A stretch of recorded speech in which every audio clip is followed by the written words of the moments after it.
Great. All right. Thanks for joining, everybody. I know it's been a while since we had the last event. No good reason for that. Just laziness on my part and Catherine's part. I'll share the blame. Anyways, we hope to change that. I know I've said that before, but one of the action items we took to make that happen is to bring on a new organizer. So Calvin Fernandez is our new Scala Toronto co-organizer, and he actually put this talk, all the logistics together, and talked to Michael Pilquist so he could present to us today. So I'm going to hand it over to Calvin. Oh, one thing about the pizza. So it's a bit of a snafu. We ordered it, and it's coming. It's just going to show up a bit later, so maybe 45 minutes. You'll be able to get the pizza after.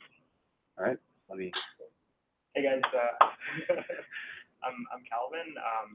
Sean and Katrine got me on as a co-organizer, so hopefully we'll get some more events, get some more speakers like Michael over here, and yeah, we'll keep it more lively and have more events than last year. Yeah. So. You want to introduce Mike? Yeah, sure. So I don't know if you know Michael, but Michael's a super nice guy, super smart dude. He's one of the major contributors to FS2 Streams, which is a purely functional streaming library, and it's built on the type level, cache effect, and sort of all of that ecosystem. So Michael actually helps me a lot. I have a lot of questions on Gitter. He's extremely helpful, and he's always there to answer my questions. So I figured, hey Michael, can you come out and do a talk for us? And he agreed. So here's Michael, everyone. Thanks for that introduction. Audio coming through okay over there? Yep. Yeah. On one other note, so I have this mic. I don't know, Michael, how you want to do this, if you want people interrupting or not. But yeah. If anyone has a question, just raise your hand and I'll bring this over so he can hear you. But I'll put it on, well, I guess I can leave it on. So very quiet in here. Okay. So yeah, go ahead, Michael. Sounds good. Yeah, and just as a warning, I have a small puppy with me, and so I think she'll be okay. But if you hear some barking, I apologize in advance. Yeah, so I'm here to talk today about functional streams for Scala. I started working on this project probably in like 2015, somewhere around that time frame. If you don't know the history of the library, it started in the Red Book, Paul and Runar's book. It was one of the, maybe not the final chapter, but the second to last chapter in that book. And that grew into Scala Z Stream, and then from Scala Z Stream we had FS2. So today I'll talk about the FS2 1.0 release, which is imminent. I think it's currently scheduled for October 5th. And we'll start with some basics, work in the REPL. Please interrupt. I have a rough agenda, but it's really designed to be interactive and sort of take it where we want to take it. So definitely interrupt and take advantage of that portable mic. Sounds good?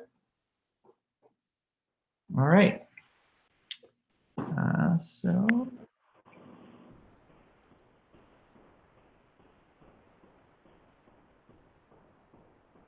All right, how's that coming through there? Yeah, looks good. Okay, great. So we're gonna do everything in the REPL tonight. I really don't like sample programs that don't show you all of the imports and all of the things you need. So full disclosure, I'll take a look at the pre-def we're gonna use, or the file we're gonna use with a bunch of imports.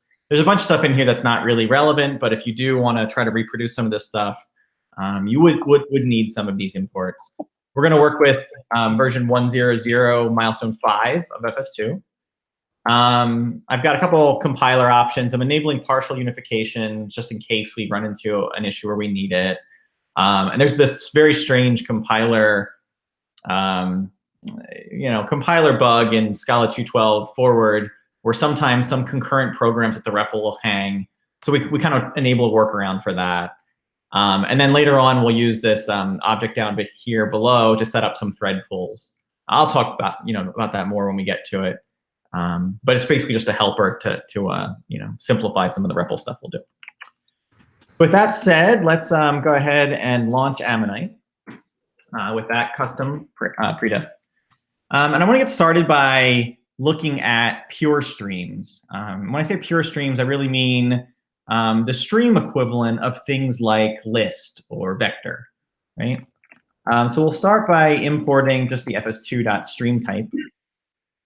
And maybe as a first stream, we can do something like stream 123, just like we would with Scala's list.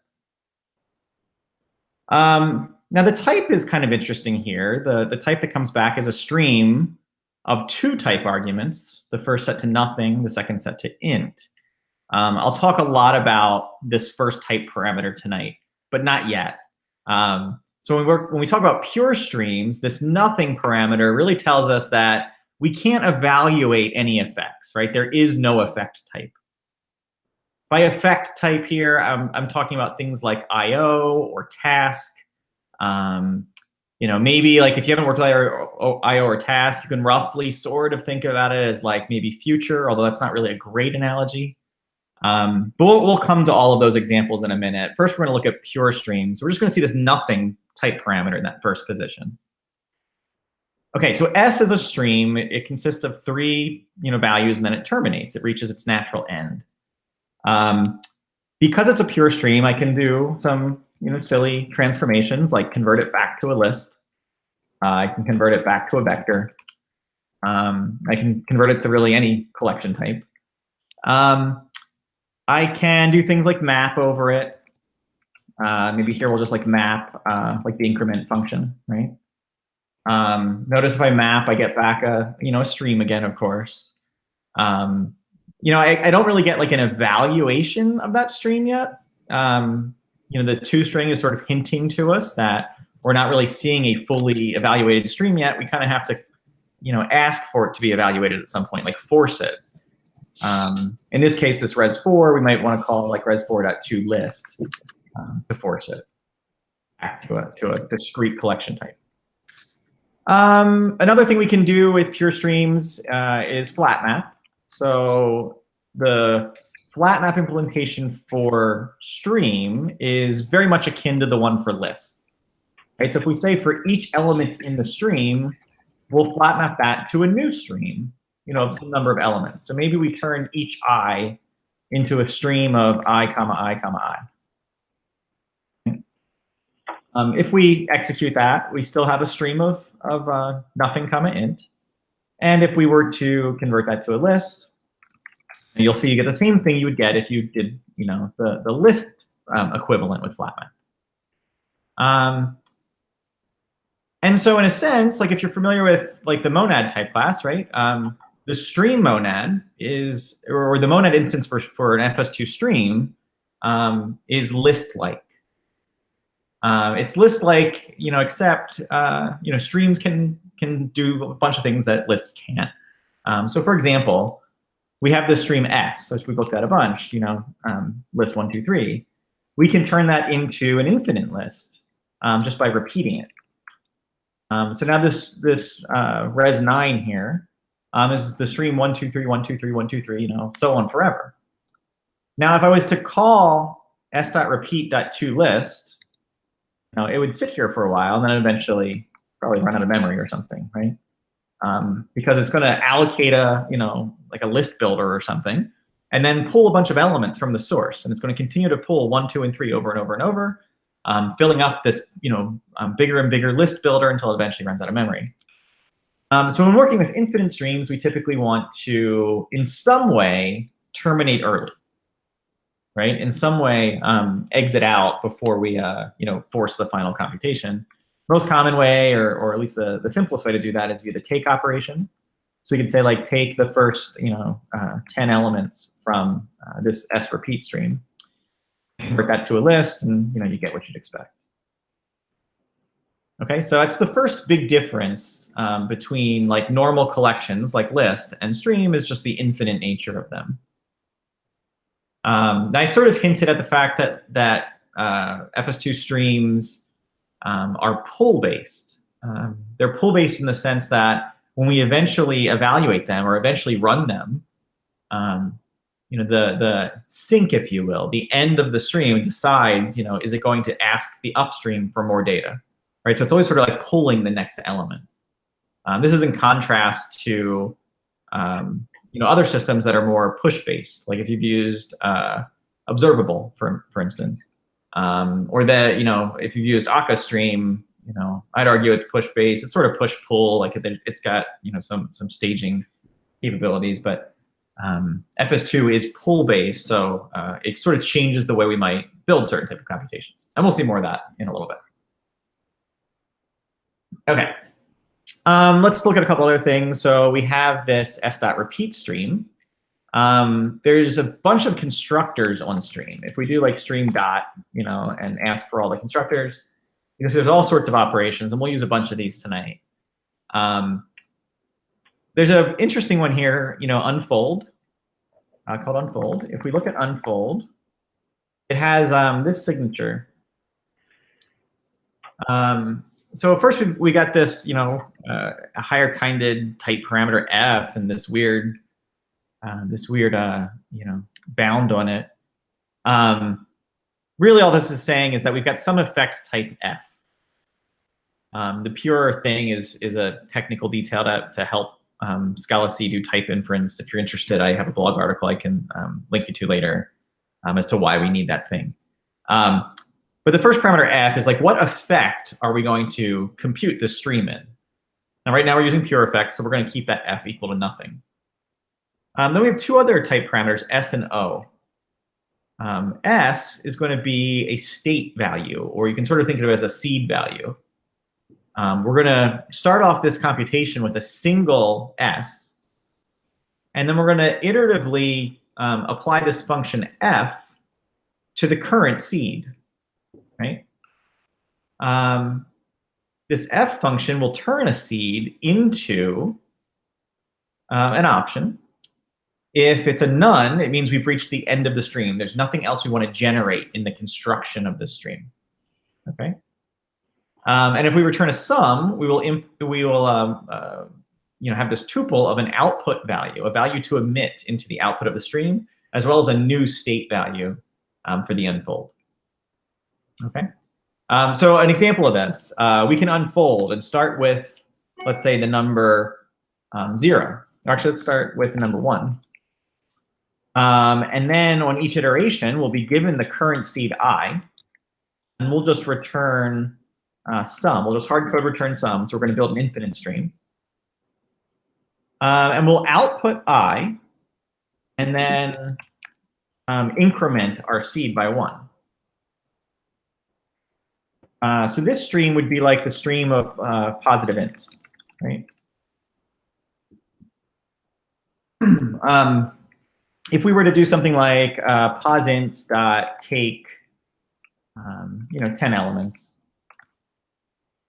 you can see we get the numbers from 1 to 10, right? So this unfold is sort of like creating the stream just by repeatedly applying this this function to a current state value. Okay.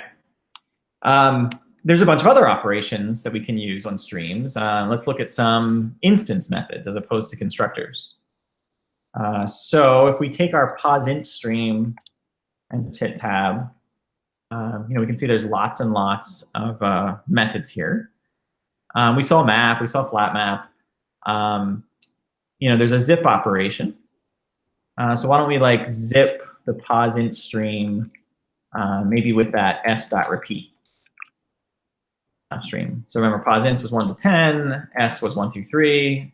If we zipped them together, what do we get back? We get back a stream. Still, the effect type is nothing, but now our output type is tuples, right? Kind of similar to zipping lists together. But notice, in this case, we're zipping 2 infinite streams together, and we get back a new stream, which is also infinite, and which we can sort of evaluate as much as we want, right? Like, it's not like, you know, the first stream was sort of run to completion while the second stream was run to completion, and all the elements were zipped together, which, of course, would never finish, right, if that was the way it was implemented. Rather, you can sort of imagine this as you know, pulling an element from either side and then emitting it as they kind of come out. Just to show you, like we did, take the first, I don't know, 15 elements, convert it to a list. You can see, our 1 to 9, the Ammonite stopped printing it here at this point. The ... just, is where it continues. But anyway, it would be 1 up to 15, and then 1, 2, 3, 1, 2, 3, 1, 2, 3. Okay. Let's look at one other sort of interesting pure stream. There's this method called, or constructor called, random seeded. So if we look at random seeded, we give it a pseudo-random number generation seed as a long, and it gives us back a pure stream of integers. I mean, it really gives us back a stream whose effect type can be anything. That's what this F bound is really saying. Like, you can pick any F type in the world, including nothing, and we can give you this stream back. So if we don't specify an effect type whatsoever, and we just use like a seed of like 0L, that's like R, then we said, like, take the first 10 elements of R and convert it to a list. We'll always get back those, the same first 10 elements from that random seeded stream, right? Every time we run it, the same ones back. So it's a pure stream. We're using a deterministic random number generator, and because it's deterministic, we can do this in a pure way, in a referentially transparent way, without having to like add any type of effect type to our program. Make sense so far? Okay. So, if that's all FS2 did, there probably wouldn't be a lot of interest in it. I mean, infinite streams are cool and all, but we really want, really what sort of differentiates FS2 is the fact that we can do effectful programming, right? Work in things like I/O and work in things, work in task, and still have all of the same stream processing behavior. Still have the possibility to do infinite streams. We can do control flow, managing like overall program data flow through a large system by composing all of these small streams together. So I can't see the room, but what's the room like? Engagement on usage of I/O or task? Has many people used I/O or task, or is that new to the room? Maybe there's a room. Okay. So let's just do a quick look at I/O. We'll step away from the stream world for a minute, and we'll look at the cat's effect I/O type. I should have mentioned, FS2 depends directly on the cats library, at least as of the 0.10 release and the 1.0 release. Back in 0.9, we sort of had our own type of, shims type, layer of type classes, and we had bindings for both cats and Scala Z.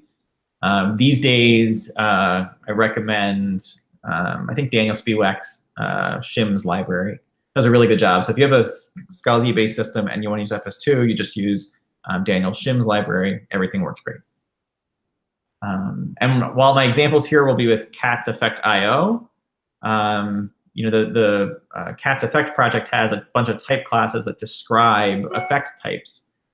So you're free to use any effect type that has lawful instances for those cat's effect type classes. So if you use Monix, the Monix task type can be used here. And if you use like ZIO, you can use that here as well. Okay, so let's look at I/O programs. First, we're going to import cats.effect.io. And then let's just look at a simple program here where we print something to the console.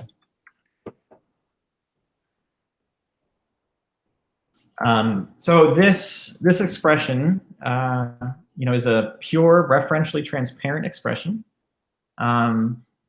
We use the apply method on our I/O companion object, and we passed it some code that, when evaluated, right, you can think of this as like a by name parameter. When it eventually gets evaluated at the end of the universe, it's going to perform some side effect. In this case, our side effect was printing to the console. You can see like that is deferred, that that evaluation of print line has been suspended inside the IO data type. So I want to kind of belabor this point a bit. The IO type, when we use the apply method like this to lift impure code, we get back completely pure and referentially transparent code. This program doesn't perform a side effect. Rather we have a completely pure IO value that we can compose with other IO values, to build up our entire program. And at the very end, or in main, let's say, we can cause everything to run. And that's the key point of IO. Things like concurrency are cool. The error handling aspects of it are neat, but really at the end of the day, it's really about restoring composability to our program. So here in the IO type, we have this PRG value I created. I've got some REPL UTF-8 magic to show you that what's inside of an IO is not really a well-formed question, right? Like it's just magic in there. We don't touch it. But at some point, like in main, or maybe at the edge of a HTTP web service request, something like that, we might want to actually run something. And so we would call one of these unsafe run methods. There's a bunch. Here I'm using unsafe run sync, which actually has the effect of going and doing what this program describes. That's another good way to think about it, by the way. Like IO values sort of describe a program. Eventually, when you call one of the unsafe runs, we go and actually execute that description. So the IO data type, I said it provides composability. There's all sorts of ways we can compose IO programs together. There are things like, start with a different program. We'll say IOP. Maybe we'll start with like a pure IO value. We'll just start with like a number 42. This pure IO value is now an IO of int. On that IO of int, we can map things like the increment function, get back a new IO value. The cat's effect library defines all sorts of transformations here that let us compose these IO values both synchronously. Like in this case, we're not doing any asynchronous behavior at all so far. As well as asynchronously, you can sort of use IO as a replacement for things like let's say future. It's not a great analogy, like I mentioned before, but the concurrent behaviors provided by things like future can also be provided by the IO type. So I don't want to spend like a ton of time on IO because I want to spend most of it on FS2 tonight. But this is the general idea. We're going to put we're gonna take things that do either input and output or otherwise are impure in the sense that they're not referentially transparent. We're going to lift them into our IO type, and then we're going to be able to evaluate such effects inside of our streams. Okay. So let me give you an example, like a real working example of what that might look like, and then we can talk more about effects. So in the directory I'm running in here, I've got like this, city light or city lots data set, like classic large data set. It's a GitHub repo. I'm not sure how big it is off the top of my head. Let's double check. Okay, so it's large. That's a big number. 189 megabytes. Okay, so it's not too big. So what we're going to do is use FS2's IO library to import that JSON and parse it. Now I don't really want to do like JSON parsing, like the actual act of like creating a JSON AST instance. Rather, I just want to look at like file IO. Okay, so we're going to need an import for the fs2.io package. The fs2.io package is a separate jar. It's available in the JVM only. And it defines bindings for basically the Java IO and NIO projects. So we've got streamy versions of file reading, TCP sockets, UDP sockets, file system watching, and probably some things I'm forgetting off the top of my head. Input-output stream management, like the Java blocking input-output streams, that kind of stuff. All right, we're going to use the io.file subpackage, and from there we're going to use the read all method. Let's see if I can get the source for this real quick. Let's do it this way.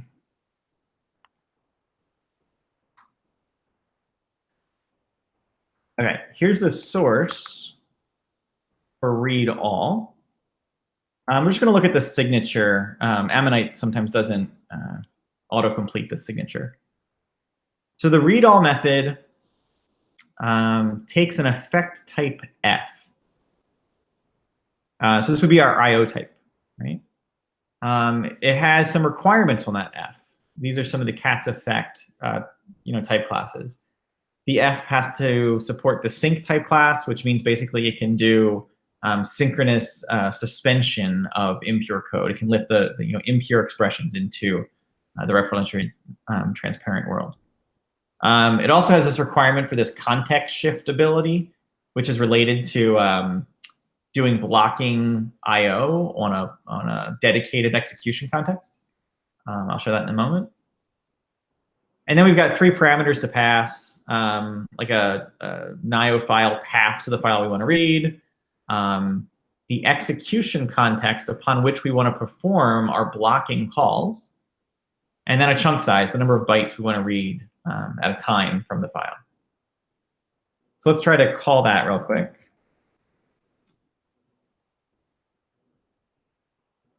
Here's the expression we're going to write. So we're going to say io.file.readAll. We're going to read in the IO effect type. Here's a path to our file. This is just normal Java NIO file stuff. And now we need this blocking execution context. So we have to come up with like an EC to do all of the blocking calls on. So we're going to get that in a moment. And then finally, we're going to read like 4 kilobyte chunks at a time. If we just try this, it's not going to compile because we don't have that execution context. I'm going to import that one set of thread pools that we looked at earlier. That gives me this blocking EC, execution context and scope. So now I can write that expression. So why a blocking execution context? We're using, in this case, Java NIO support for reading files, and specifically we're using file channel. File channel's operations are all blocking, right? If we ask file channel to read, a 4K block from a file handle, it will block the current thread while it's doing that. FS2 is very explicit. It never blocks, threads ever. So anytime we want to do blocking calls, we have to pass it a dedicated execution context upon which to do those calls. Okay, so we have a stream. What does this mean? This is our first stream that has a non-pure or an effect type here in the effect position. Everything else had nothing in this position. Here we have the IO type. Now we haven't actually read anything yet, right? When we constructed this stream, all we got back was a description of a program that at some point could be turned into something evaluable or executable. To give you an idea, let's just write a very simple program that calculates the number of bytes in that file. So that should be pretty easy. We have this stream where we get individual bytes back, right? That's what the second argument is telling us. So in order to count the total number of bytes in this file, we really, we have a couple different options. The simplest is probably compiling it in a way where we fold the output elements. Let's look at each output byte one at a time. And every time we see a byte, we accumulate a value. This is not a performant way to do it, right? This is an awful way to write a file size routine, but it's a good way to explore stream APIs. All right, so to do that, we have this stream IO of byte. We immediately are going to want to compile it. We use a bunch of I call them like method namespaces in FS2. So this compile function is a method namespace. It doesn't really give you back anything sort of meaningful. It only exists to separate the methods that come next from other methods on stream. Like if we just hit enter here, we'll get back this sort of meaningless like compile ops type, whatever that is. But normally you wouldn't. You would normally say compile dot and then pick one of these methods. Okay. One of the reasons we do this, by the way, we don't just do it with compile, we do it in a couple different places, is that often there are multiple ways to perform the same operation. Like this fold operation we're going to use, we can do like this compilation version of folding, but we can also do other versions of folding. Like there's a fold method directly on stream that returns you a stream. And here this fold method on compile is going to do something different. Okay, so the important part here is compile really is only a namespace for methods. And sort of the idea here is that all of the methods on compile all get you out of the stream world. Okay. So for example, if we just called, let's just call fold on bytes. We just called fold on bytes. We said start at 0. We've got an accumulator and we've got a byte B. And so for every byte B, we're just going to increment the accumulator by 1. If we do that, you can see what we get back as a stream. Now that's sort of strange for the use case we're trying to write. This is not the program we want to write, right? Here we're like folding all of the elements into a singleton stream. A stream that when the northbound byte stream terminates, this stream will emit one value and then terminate. Okay. So that's not quite what we want. We really wanted to say in this program, just pull all the bytes and then give me back the count. We can't just say like toList and then count the elements in toList. You can see if we try to do that, we get an error. Earlier, we were calling toList because we were working with pure streams. But here we're working with effectful streams. So we can't just sort of arbitrarily convert an effectful stream, something that actually does evaluates effects. We can't do that in a pure way. So anyway, so compile is how we do that. So we're going to compile this down, and we're going to compile it to an effect type. So there's a bunch of options. We've got our toList back now. When we compile it, we can compile it down to a list type. And you can see what we get back now is an I/O program that at the end of the universe, when it's executed, is going to come back with our list of bytes. And similarly, we can fold. So here's where we'll actually implement our file size function. We'll take an accumulator and a byte, and we will return the accumulator plus 1. If we do that, this fold is sort of like the sink, right? Like a sink that's pulling all of the elements out of that byte stream, and for each one, applying this ACC plus 1 function, and gives us that whole overall description in an I/O program. Now that we've done that, we can finally call it. This takes a few seconds. And you can see that should match the size we saw earlier, 189 megabytes. Okay. So that's a particularly inefficient way to count bytes in a file. And if you looked carefully earlier, when we defined the bytes function, we had this 4096 kilobyte chunk size, we called it. FS2 internally does everything in chunks of elements. So if we have like a stream who outputs bytes, internally we're passing around big chunks of bytes. You can sort of think of it as like arrays of bytes getting passed around internally. And so like there was nothing wrong with our byte stream. Our byte stream is completely reasonable. It's passing around these big 4,000 element arrays. Sort of the only kind of silly thing in this definition was this fold function, which one by one looked at individual bytes, right? And one of the things that's silly about it is that like we have all these nice, nice dense 4K arrays. We're pulling out element by element, boxing each element because we're calling a higher order function.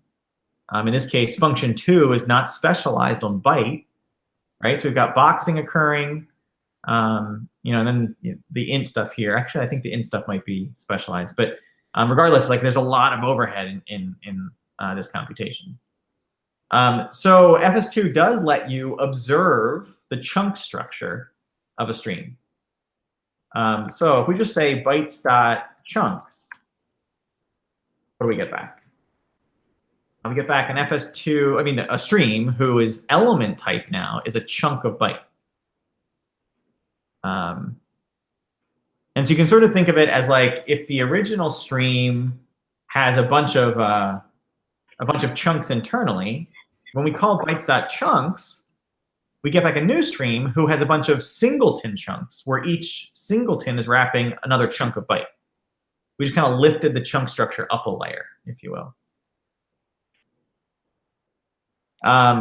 Just to avoid some of the imports, I'm going to add everything now.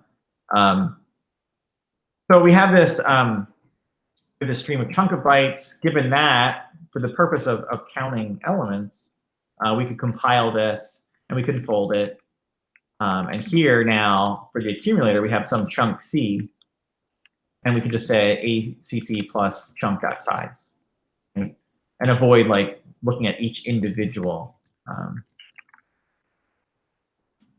byte. So chunks are strict collections that have fast indexed access. You can sort of think of them like vector, but they're much faster than vector for what they do. There's a lot of different subtypes of chunk. So there's like a subtype of chunk for singleton elements. You don't, like if you used vector to represent a singleton element, you've got this big 32 element array in the internals of vector that's going to get allocated. You're only going to stick one element in it, right? So there's a subtype for singleton elements. There's a subtype for wrapping a vector, for wrapping a list. But there's also subtypes for wrapping native unboxed arrays, for wrapping like NIO byte buffers. If you use scodec, there's a wrapper for the bit vector. I'm sorry, for the byte vector type. So anyway, chunk is a fast index-based access. And since it's index-based and it's a strict collection and it's finite, we can do things like call c.size and get the exact number of elements in it. All right, okay so far? Okay, so let's look at some other operations we can do here. We have this byte stream. So it's a stream of IO byte. Now maybe what we want to do with it, we know it's a JSON file, so we want to decode it. There's an object in FS2 called text. And the text object has a function on it called UTF-8 decode. And so if we look at UTF-8 decode, we kind of get this interesting signature back. We get back a function from stream of byte to stream of string. Let's see if this time we can get Ammonite to show it to us directly. Let's look at the source code for it. So here's our definition of UTF-8 decode. So this definition looks a little bit different than what we just saw at the REPL. So UTF-8 decode is defined polymorphically for every effect type. There's no constraints here, right? Any F in the world you could put here. And what we get back is this pipe from byte to string. So what's a pipe? Let's pull up VS Code for a minute. A pipe here is defined in the package object for FS2. So here you can see pipe has 3 type parameters. There's a type parameter F for the effect type, I for the input type, and O for the output type. And you can see a pipe is really just an alias for a function. So pipe FIO is an alias for a stream of FI to a stream of FO. So the idea here is that given a stream, we can push its, or we can pull its elements through a series of pipes. But each pipe itself is just represented as a plain stream transformation. So if anyone's familiar with like the thrush operator, pipe is very much like that. With like the normal thrush operator, you might write expressions like A, pipe through B, pipe through, maybe like pipe through F, pipe through G. And this pipe operation here is very much like that. We're gonna have some stream A and maybe a pipe F and a pipe G. All right, so let's look at how that gets used. And by the way, the reason we see this here in the REPL, one, the REPL is not showing us the alias, the type alias for pipe. And two, what we called text.utf8 decode, it gave us back a function. Scala doesn't support polymorphic function types. So it had to put an F there. So since we gave it nothing to guide it, we gave it no advice on what we wanted our F to be, it was forced to choose nothing. Okay. So let's take our byte stream. Remember, we have this byte stream, all the bytes in that file.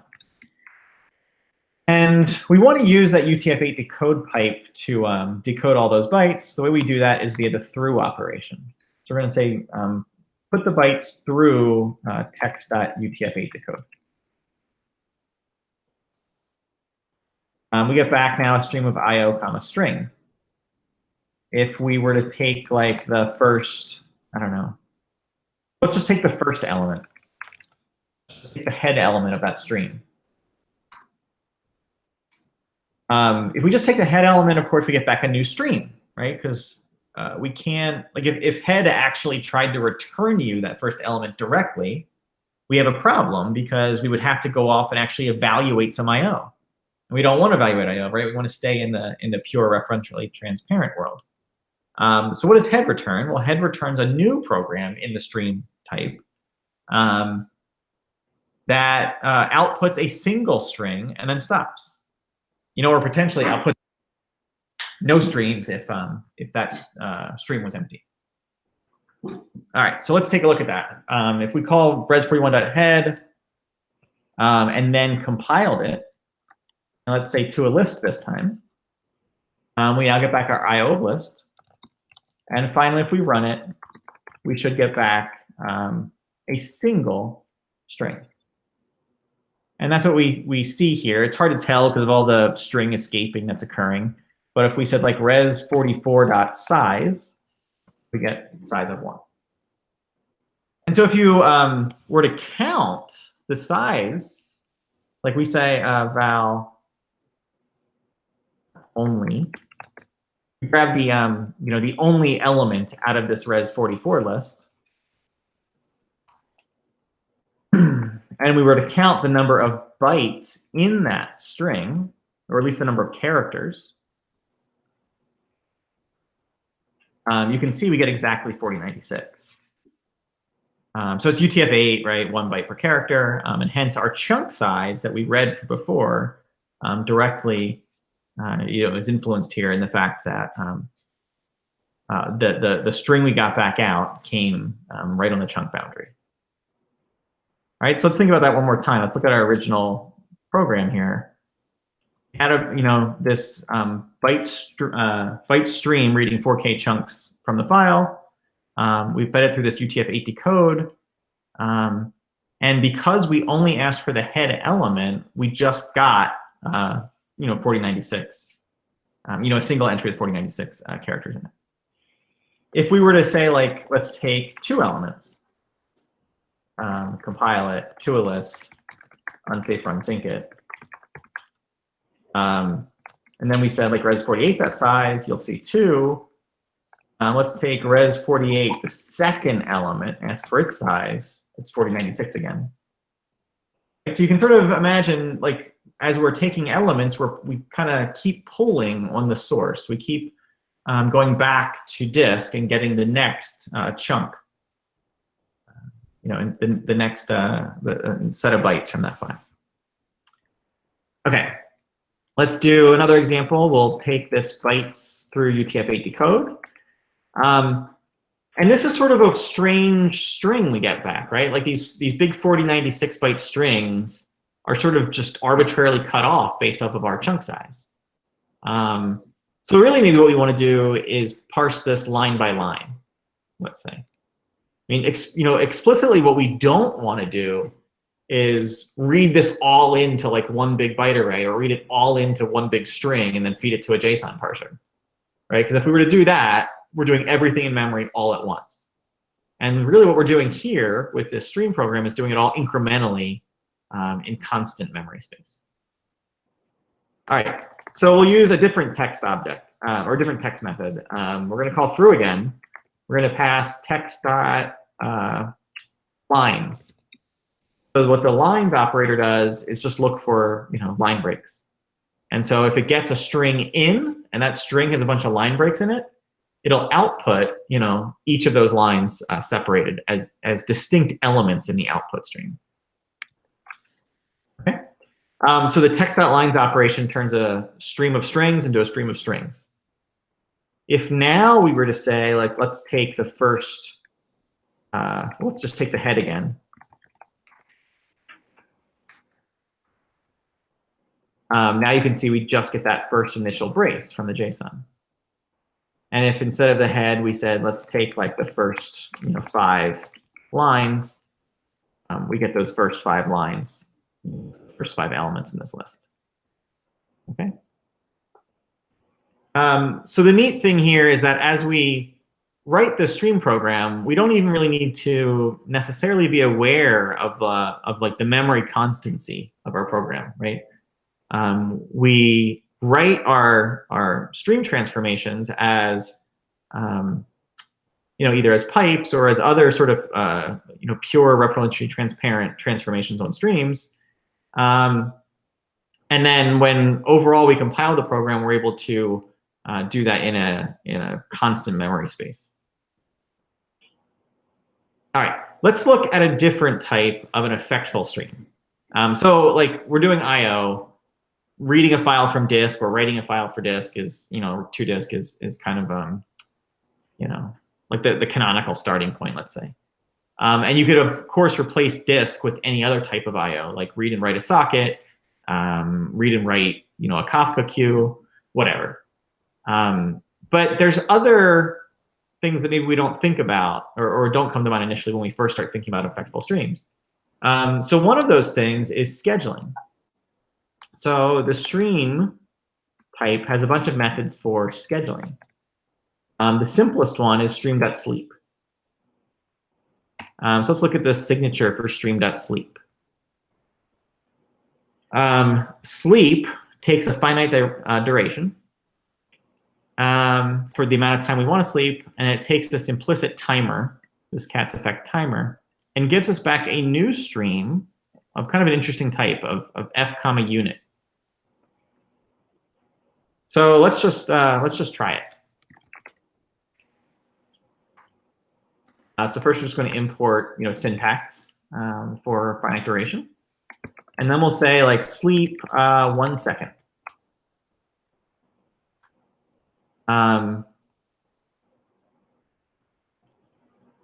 So we have this stream of I/O unit that comes back. If we were to do, this will be hard to see in the REPL, but if we said res55.compile.toList.unsafe_run_sync and we hit enter, it's going to wait a second and then it finishes. And it finished with like a single unit output. If we were to say like wait, more than that, let's say 5 seconds. You can see that effect when we call it unsafe run sync is occurring. We're sleeping here. Now, we're not doing blocking calls. We're doing something called, well, what we refer to in the docs as semantic blocking. The idea is that in this particular case, we're going to register with the timer that we need to be woken up in 5 seconds. And on a thread pool associated with the timer or with our effect type, we will get a chance to run again asynchronously in the future. if that sort of makes sense. If you use Scala, if you use Java's scheduled executor service, it's kind of akin to that. On the JVM, we actually implement it with scheduled executor service. But like when our timer actually fires, our application code is kind of shifted back to a thread pool that supports our effect type. There's a ton of information about the thread pools and how all that works. I'm not going to go into it today because it's a talk in its own right. But nonetheless, we can do things like sleeping without blocking threads. That's sort of the key point. Okay, well, so what if we extended that to a stream where we repeatedly sleep? Now, we could just say like sleep 5 seconds, or maybe we'll say 1 second. And then we could print something. So as an example, well, let's first talk about how to print something, and then we'll come back to that example. All right, so how do we print something? Earlier, we saw this example, right? Hello world example for the IO type. If we have such an expression, let's just call that, for example, greet. We can lift an IO into stream via the eval method. So we could say, like, the stream version of greet is stream.eval greet. Okay. And in this case, you can see what we get back is a stream that evaluates effects in IO and emits unit values. And the unit here corresponds to the unit up there. If, for example, we said stream.eval io.pure 42, we get back an IO of int, right? Whatever our return type was in IO, that's what we're getting in stream. Okay, now, of course, we didn't see a print line come out on the REPL because stream is totally pure. And if we compile it, now this is kind of interesting one. Like, for now, we can say compile it to a list, and what do we get? We get an IO of list of unit. What does that mean? Like, this stream type is just evaluating a single IO program and then exiting. It reaches the end of its natural, life. It hits its termination point. Our IO program was an IO of unit, right? Because println returned unit. So we can sort of guess that when we evaluate this, we're probably going to get back a list of a single unit, right? Let's just try that. And we do see the print world come out, or the hello world come out, and then we do get this list of a single unit. But that's kind of weird. Like, we don't want a list of a single unit, and in this case, it happened to be okay because only one unit came out. But what if like 1 million units came out, right? For whatever reason, because the stream was constructed in a way that just emits a lot of units. Like, we don't want to accumulate those units into a list, right? And for all we know, this could be like an infinite list that just runs forever. Like, it's a server program that's handling HTTP requests and has no end of natural life, right? And so we don't really want to accumulate that stuff. In that case, we would use compile.drain. The idea of like just throw away all the elements as they come out. Don't collect them up and then throw them away, but sort of as they're being emitted, just drop them. So we call sg.compile.drain. You can see we get back an IO of just plain unit. And that's what really all drain does. You can imagine how it's implemented. We saw a fold earlier. So it really looks something like this. Say O. That's basically what it looks like, right? So fold all the elements of stream, and for every output value, just ignore it. And in that way, you avoid accumulating any of those outputs. Okay, so this SG stream is interesting because we compiled it and drained it. Like, the only reason we're going to execute this program is for its effects, right? We don't care about the output values. This is kind of the opposite of our pure streams, if you will. It's a stream that the outputs are meaningless, and instead all that's important is the effects that it's executing. So if you've used like HTTP4S or Doobie, the web service library and a database library, they both build on FS2 streams, and you see these types of things very often, where we have a stream that's evaluated only for its effects, talking to sockets to handle web service requests, for instance. Okay. So now let's put those two together. Can we put sleep together with this SG, right? So what was sleep again? We said stream.sleep 1 second. And that gave us a stream of IO unit. So can we take that, and then after that, we'll add to it, or append to it, our greeting stream, stream.eval greet. Right? So now this res66 stream is still a stream of IO unit that when we run it is going to sleep a second and then evaluate that effect. And now we can start putting together more and more things. Maybe we'll put parentheses around that and just say repeat that process forever. So repeatedly just sleep a second and print something back and forth. And then maybe now we have this infinite stream that's just running forever.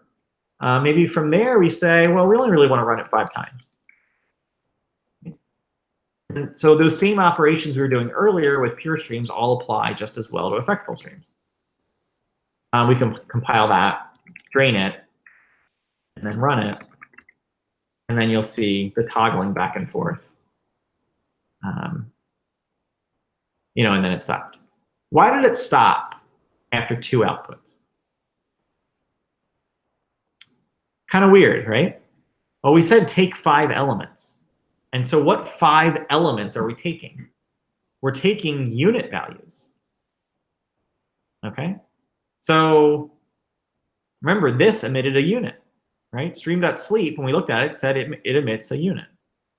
And then this emitted a unit when it print lined. So our 5 elements were 1 from the sleep, 1 from the greet, a second from the sleep, or whatever. 3rd unit from this sleep, 4th unit from that greet, 5th unit from this sleep, and it terminated. Right? It terminated before moving on to the stream.eval for the 3rd time. And if that's not what we intended in this case, if we really wanted it to do the greeting 5 times, well, what could we do? There's a drain method on stream that just says drop all of the stream's output elements. Keep it in stream, don't compile it. We're not calling compile.drain. We're just doing it in in stream directly. And let me just separate that so you can see it. If we said sleep for 1 second, call drain, notice the output type changes to nothing. Okay, the output type of nothing here, like nothing is an uninhabited type, right? We cannot have an instance of nothing. And so that's a clue to us that this stream cannot emit anything. Because its output type is nothing, we can combine it with other streams and it takes on the output type of the other stream. So anyway, if we run this overall program with the drain sleep, this time you would see it output 5 times. Okay. All right, I want to do one more sleep example, one that's a little bit more interesting. The last sleep example I want to do involves repeated scheduling. Now, what we just did is a form of repeated scheduling. It's sleep a second and then do something back and forth. It's not, it's not right for all use cases. Like, what if this program over here, in this case, the greet, what if that took half a second? If you kind of charted execution, you'd say a second goes by, and then a half second goes by while we evaluate greet, and then another second goes by, and then another half second goes by while we evaluate greet. Like, what if that's not really what you want? What if you really want greet to come out on the second, every second, regardless of how long it took to run? If you're familiar with scheduled executor service, what I'm describing here is the difference between schedule at fixed rate and schedule with fixed delay. So stream supports that. we have a method on stream called awake every. The syntax here, the argument here, awake every takes the period at which to wake up, and it gives us back a stream of durations. So if we say awake every 1 second,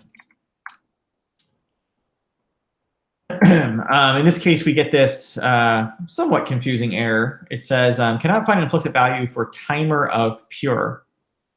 And then it gives us some advice on how we might get such a thing.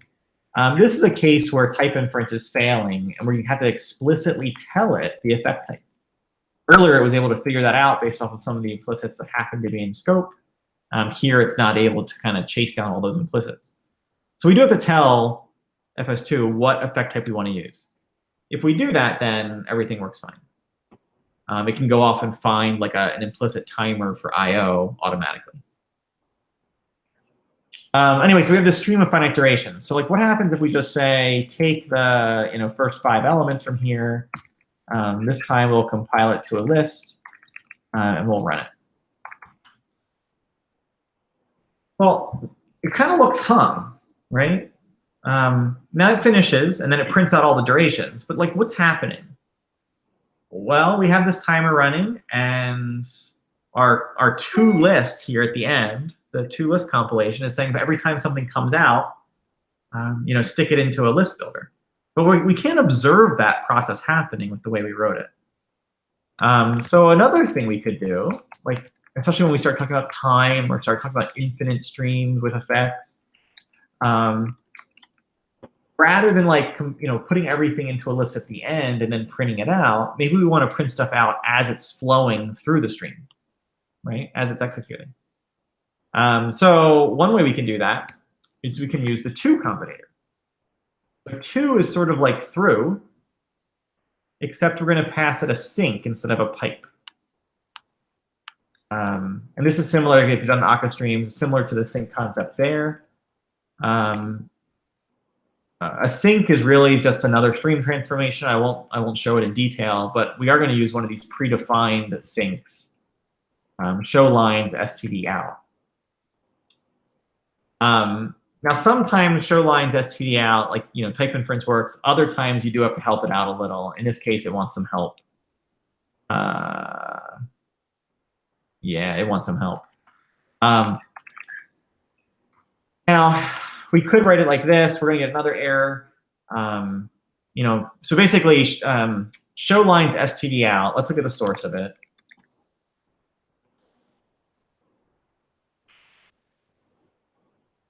Oh, that's annoying.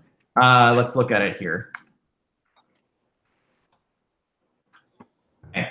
Show lines std out is defined polymorphically in F for any effect type that has a sink instance. We know I/O has one of those.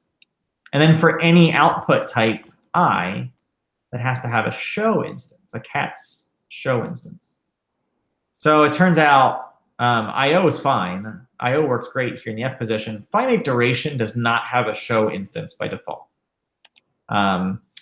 So we could define one. There's a bunch of different options. What I'm going to do, let's just map before we get to our sink. What we're going to map is like the duration D. We'll just call like toString. Now, if we do that, then we need string here in the show lines std out. Okay, now we got another compilation error, but this is one that we can actually solve more easily. It says cannot find implicit value for cat's show of string. I told you I wasn't going to hide imports, right? So we have not imported any cats imports for instances. So we could import like cats.implicits._ at this point to get that. Or we could import cats.instances.all. That's what I'm going to go with because I don't want all the syntax right now. Now, if we do that, we can run this, or get this expression to compile. And if we were to run this overall program, this time we can just drain it. We don't care about the output values anymore because we're printing them out as the stream's executing. And if we execute, you should see the print line occur, as the stream is running. Okay. Oh no, we forgot to limit it. So this is infinitely going to be printing this. Okay. Ammonite's awesome because it lets me interrupt such things, but in this case, since we don't just block a thread, it's not actually interrupting the actual stream executing in the background. All right, so I'm just gonna kill the REPL to get past that. Oh my, lost everything. All right.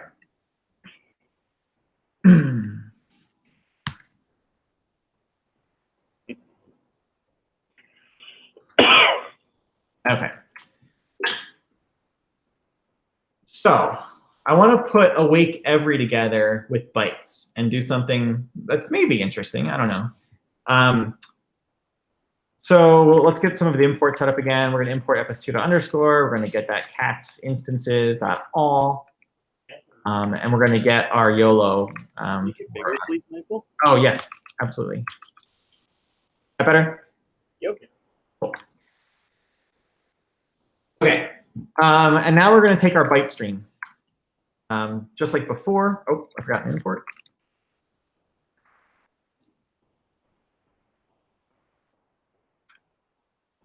Okay. Now we have a byte stream back. And now what I want to do is I want to implement sort of a, sort of a weak version of throttling, if you will, or rate limiting. And I want to show this example because I think it's an interesting way to put streams together to implement some control flow that maybe you wouldn't think of, like when we started with just like, here's a list and here's how you append streams and whatnot. And we're really not going to use anything more powerful than what we've seen so far. So the idea is that I want to, sort of arbitrarily limit how fast I read my byte stream from disk. And maybe you're doing this because like it's not really a byte stream from disk, but it's like a byte stream from a socket, and you want to limit like the amount of data you're proxying, whatever, right? There are use cases where this type of thing might actually be pragmatic and useful. Okay, so we have a byte stream, same byte stream as before, 4K chunks, and remember I said FS2 is pull-based. So like downstream decides when to go upstream to get more elements, right? So we're basically going to take advantage of that. What I'm going to do is create two upstreams. We've got our bytes upstream, and then I'm going to create the other one, create one called seconds. Oh, got another import. Oh, kind of underscore. Okay. So seconds. So this second stream, I used awake every. So awake every second. And now I'm using this scan operation. This is akin to like scan left on list or vector. I start at 1, and then for every output element, I just accumulate a value. Right? So I basically throw away the finite durations that are coming out of my awake every. And instead, what I get here is a stream that starts at 1 and then every second increments 1, 2, 3, 4, and so on. That's what I'm doing with scan. I'm using scan instead of fold left because I want every one of these intermediate elements to result in an output element in the stream. Right? Had I used just fold here, I'd get no output until the very end of my stream. And of course, this stream is infinite, so there is no very end. So I just get nothing. I'd get no output. Okay. And let's just run seconds just so we see that work. Seconds dot take 5 dot file dot drain. Sorry. Seconds dot take 5. We need to actually print it to see that it's actually occurring. So we're going to say to sync show aligns us to the out. Drain. You can see this time with that particular stream, it was able to infer all of the types. If you used FS2 in the past, 1.0 is much better with type inference. We worked really hard on trying to get Scala C to infer types whenever possible. Okay. res5.unsafe run sync, you'll see the first, first numbers 1 through 5 coming out a second apart, and then we terminate. Okay, so we have byte stream, we have second stream. We're going to put them together in a way that limits our overall behavior, limits our overall pulls from disk. And so the general idea is we're just going to use zip. I mean, I could literally use zip. Well, let's do that. We'll just use zip. So we're going to zip the byte stream with the second stream. Now, if I do that, well, let's start with that. What do I get? My output element here is a tuple of each byte with a second. So we're going to get the first byte of the file with the first second, the second byte of the file with the second second, and so forth. Now that's not quite what we want. I mean, that certainly will rate limit it, but that file will probably take 5 years to process if we did it that way. So maybe really what we want is to lift the chunks out of our byte stream. If we lift the chunks out, now we get each chunk of bytes coming out delayed by a second at a time. Okay. Now we don't really care about this int, right? The only reason we're zipping this here is we're using it to artificially slow down polling on the byte stream. Like every time downstream from us asks for one of these elements, the stream itself is going to have to first go and get the next element from the left stream, then go get the next element from the right stream. Well, maybe it goes to disk and gets the next 4K block. But then it goes to the second stream and says, give me another second. And it has to wait until the time has elapsed, right, before that element comes out. And so it's always sort of doing that pairwise, where it's going to each side and saying, give me your next element, and then has to put them together. This would slow us down overall. All right, well, we don't really care about this int, so let's throw it away. Like, we're going to zip it and then immediately throw it away. So we'll just grab that first element out of that tuple. We just want that chunk back. And now we don't really want a chunk of bytes. We want to stick with our combinators like text.decode and text.lines and so forth. So how do we go from a stream of chunk back to a stream of just byte? We can flat map. Think about what flat map would be. It would say, here's a function that's given a chunk of byte that needs to return a new stream. We got some new chunk of byte C. We're going to return a new stream, and we can just do stream.chunk. There's a special constructor chunk.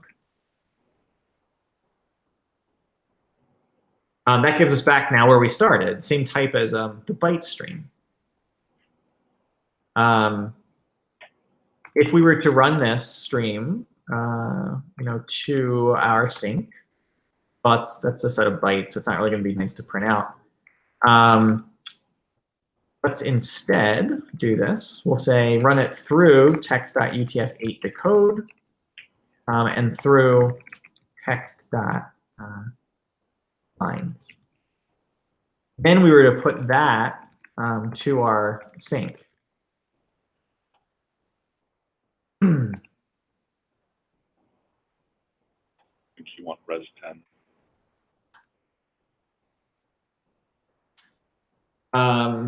And then finally run it.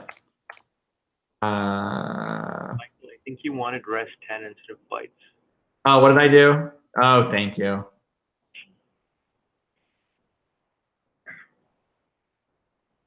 Let's just give this one a name. Okay.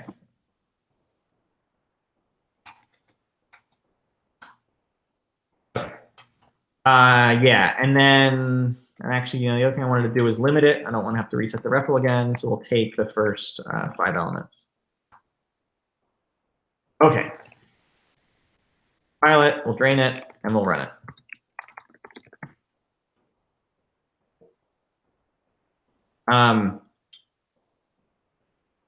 So it didn't do what I expected. So what happened? A second went by. It paired up that second with the first 4090K byte block, right? Or the first 4K block. That part worked fine. That's the S part. it then took the output there and ran it through UTF-8 decode and through text.lines. And it turns out in the first 4,000 bytes, there were more than 5 lines, right? So we pulled the first 5 lines and then immediately shut everything down. And that's what we see here is like, line 1, 2, 3, and so on. Okay, so that wasn't quite what we wanted. Really what we wanted was to move this take to the other side. Kind of. If we move it to the other side, if we just say take 5 here, what are we taking? We're taking 5 bytes. That's also really not really what we want. We kind of want to say take 5 chunks. And so we could do the chunk rechunk dance again. You could say chunks.take5.flatmap stream.chunk. And if you do that now and compile it and drain it and run it, we should see sets of JSON coming out every 5 seconds, and then it finishes. Right, so the interesting thing here is with just a small set of combinators, the same combinators we use on like pure streams and even on like regular finite collections like list, we can actually implement some pretty interesting throttling behaviors, some retry behaviors, some concurrency behaviors, just by like thinking about the way those elements might get put together. There's other interesting things here going on, which I definitely won't have time to talk about today. But like, when we're doing the stream.awake every, what we've really done is set up some timer running, or some periodic task that's running in a scheduled executor service somewhere. And if there was an error to occur, or we just end the stream early by just taking the first few elements, or we reach the natural end of the stream, no matter how we finish our computation, that timer needs to be cleaned up, right? We don't want this timer to like continue to run in the background forever. FS2 has a lot of support for concurrency, but all of that fully supports like resource allocation and safe release. If you're familiar with like Cat's effect and like the bracketing or the notion of like bracketing resources, it's the same basic idea as that, but it's a lot different because in FS2, when you have bracketed resources, you need to be able to flat map over them and have the flat map extend the lifetime or the scope of that particular resource. So it's not quite the same. So we're talking about streams. The life cycle of bracketed resources changes quite a bit. But anyway, like the same notion like of cleaning up a timer applies equally to like cleaning up file handles. As we just took the first 5 chunks, did anybody close the file handle and make sure we release that back to the operating system? In this case, the fs2.io.readAll function, the thing we use to actually read, or get that initial byte stream, that had registered, a finalizer that says no matter how stream execution occurs, the overall resource that is the operating file system handle will get freed at the appropriate time. So anyway, there's a ton of stuff in the library. Actually, there's a lot less than there used to be. We used to have all of these concurrency primitives like refs and promises and those types of data structures. A lot of those have been moved out of FS2 and into Cat's effect. So like the Cat's effect ref type came from FS2, as well as what now we call deferred, sort of the equivalent of promise, as well as the semaphore type. There's also a Cat's effect mvar type, which came from Monix. So anyway, there's a lot of concurrency primitives. As of right now, there is still this queue type in FS2. So there's a non-blocking or semantically blocking asynchronous queue type. So the neat thing about that is it gives you all sorts of additional capabilities in describing control flow. Maybe for some problem that you're working on, the pool-based model of FS2 is not ideal, right? Or maybe is inefficient in some sense. you can always put a queue into the middle of a stream and have one side, sort of sync elements into the queue, and have another side pull a stream back out of the queue. And by doing so, you've actually implemented, a push-based model, right? Because the idea of syncing elements into the queue is really like your push. The queue acts as sort of your buffer, and then the output side is pulling elements from it. Very akin to like the push-pull model you might see in, let's say, AquaStream.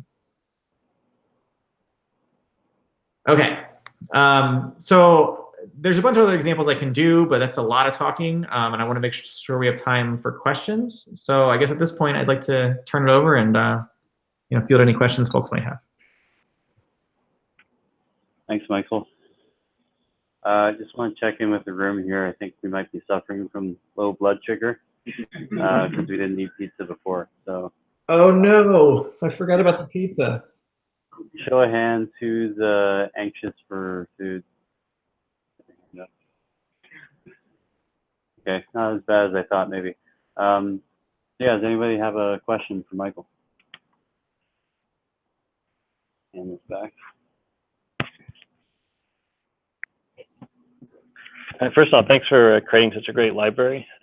We use it at work, and 2 places where I'm using it, both places we have a terrible Java framework that we have to use, and it has a synchronous callback API that where we give a callback and it's called multiple times on a thread that we don't control. And the best thing we've come up with is using one of your synchronous queues to enqueue elements as they come on, and then calling unsafe run sync, since we can't like get that IO back out because it's executing on another thread, right? Right. I'm curious, like, is there a better way to do that, or? No, I mean that's probably pretty reasonable. The only way you could probably do that better is if the Java library you were dealing with, I don't know, like let you sort of register. I won't say register a callback, but in some way sort of indicate that like, hey, I've got this, I've processed it, as opposed to like just signaling that by blocking on the callback that they have you implement. But yeah, like if that's sort of the contract that library calls your callback, and when your code returns, it's considered processed. Exactly. I think what you're doing is probably the best you can do. Yeah. Yeah, right. That's like our only way to back pressure, is to make sure that callback doesn't return until we're done with that element. Right. Yeah. Cool. Thanks. Sure.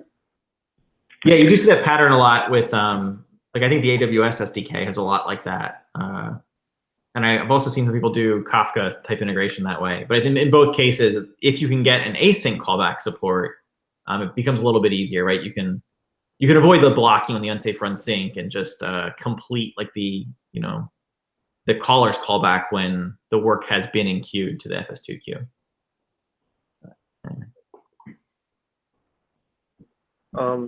So with like an operation like awake every, what happens if you wake every second and your operation takes like 2 seconds or 10 seconds? Yeah, it drops it. So yeah, that is one place we differ in behavior from schedule at fixed rate. With schedule at fixed rate, it keeps track of like how many ticks you've missed, right? So if you have one that awakes, supposed to awake every second, and like randomly you have one that just takes 5 seconds, let's say, for some weird reason, right? Well, when that one finishes, you're then going to have like a 5 back-to-back, executions all immediately. Maybe that's okay in the Java sense. I don't think that's what people expect when using FS2 awake every. So what we do is basically ignore those back-to-back calls. Just basically set a flag, and if the timer fires and your code hasn't finished, we just drop it. So it's sort of like awake every with best effort, if that makes sense. Like in Spark, it'll do the situation you just spoke of, where like if you give it a second, a lot of times it'll take 500 milliseconds. So then randomly, because of network latency or whatever, it takes like 2 seconds. But then the back-to-back works fine because it'll quickly power through those in 500 milliseconds, and right on it'll be back up to speed. But just like dropping it, no, right. like lose whatever you were doing there. Yeah, exactly. Very good. Yeah, 2 questions. Press the wrong button.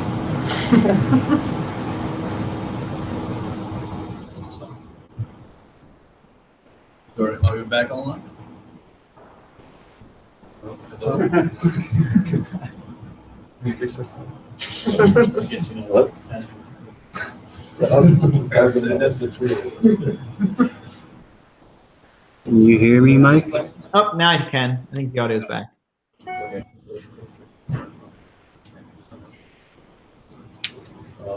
You there?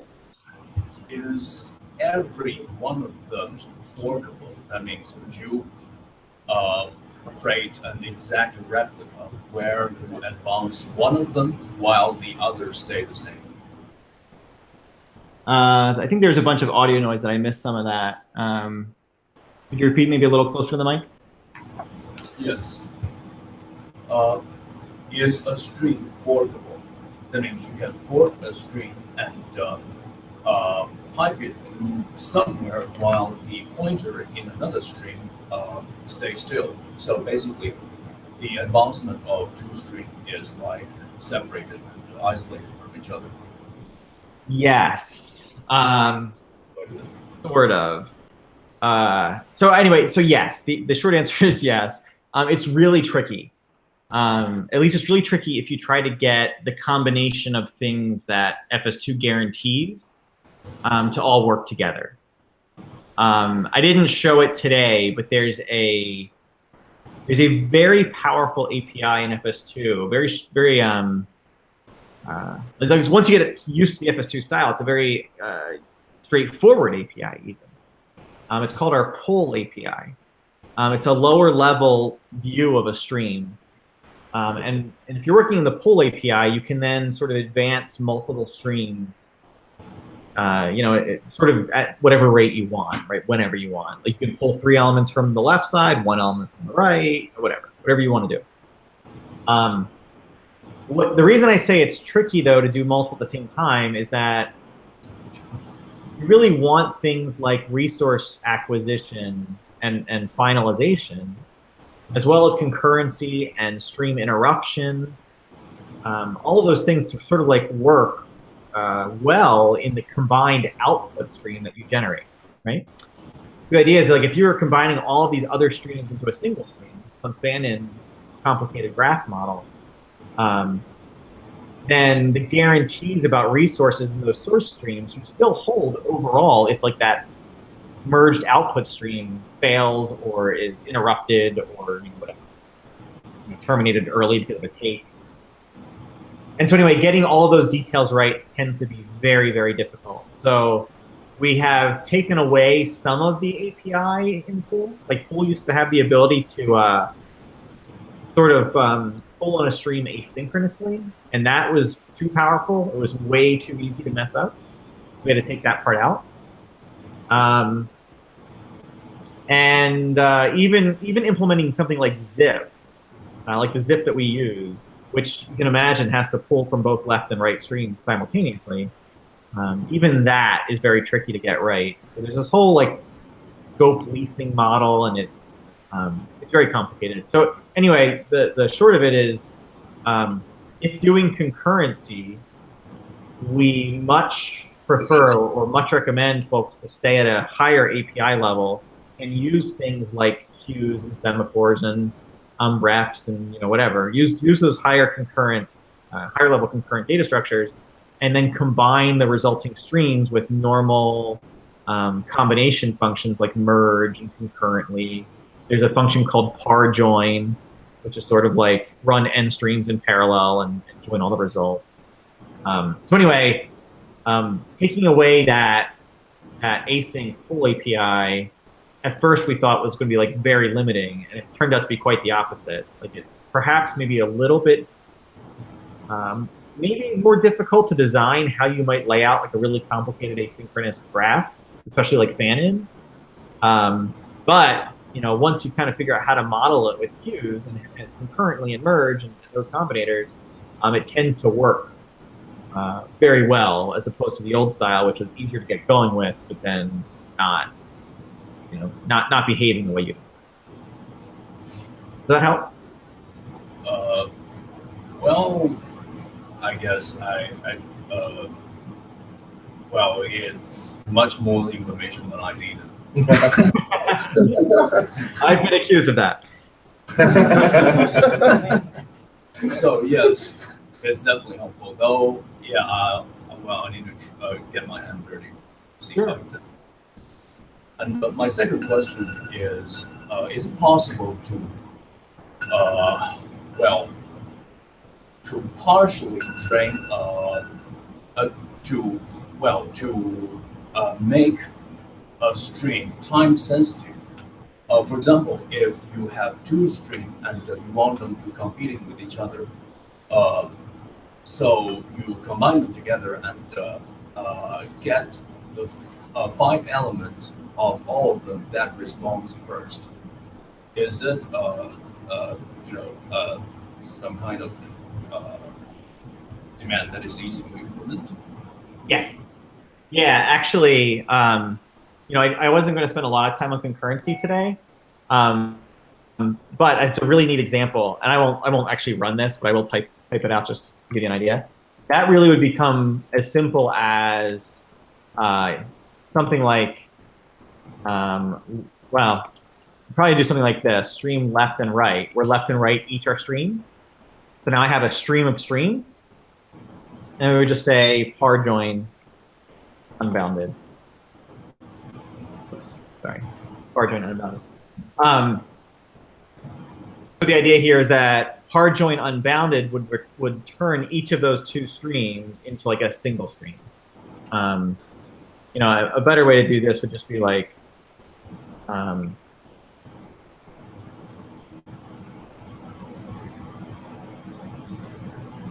like I said, I won't do a full example, but let's say we have S and T. We might do something like stream of S comma T.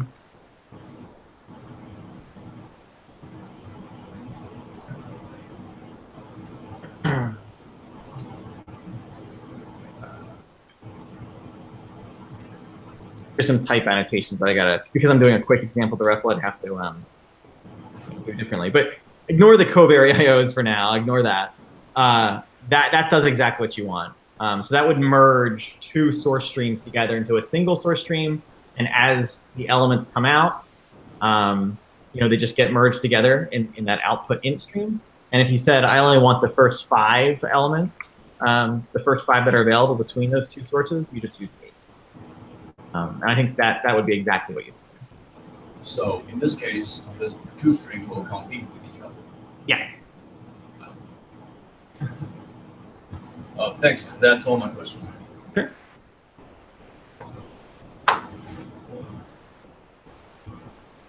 Anyone else? Okay, I think that's it for questions. Awesome. Well, I don't want to stand in the way between everyone and pizza, so. All right. All right.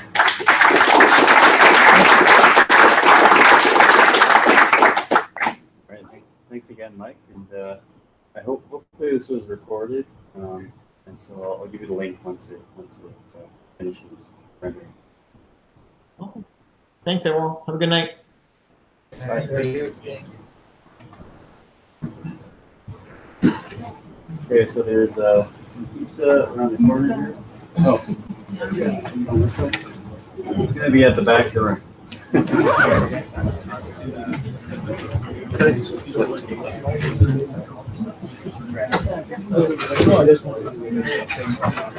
I forget what we talked about. I was thinking, the streaming features might be nice fit for FS2.